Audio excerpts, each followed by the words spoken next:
history teacher in Freiburg, and 8th grade is a time of life when kids have put in childhood or put in adulthood, and certainly a very impressionable time of life. I think that it would be naive to consider that LD 1020 would not affect the way kids are taught about marriage. Marriage is already taught, usually as part of health class or something like that.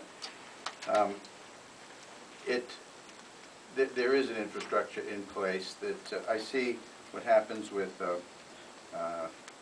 after there were school shootings, Columbine-type school shootings about 10 years ago, when government got involved in trying to deal with bullying. It seems that the homosexual community co-opted much of that, and when civil rights teams do go out, I ask my students, what would you talk about? Well, they talked about gay and lesbian issues and how difficult it is to be gay and lesbian and so forth. And that's done with our tax money. And to think that marriage would not, and homosexual marriage would not be emphasized is a ridiculous notion. What I worry about as a teacher, I've been at this a long time too. This is my 35th year, and I can't believe I'm even discussing this.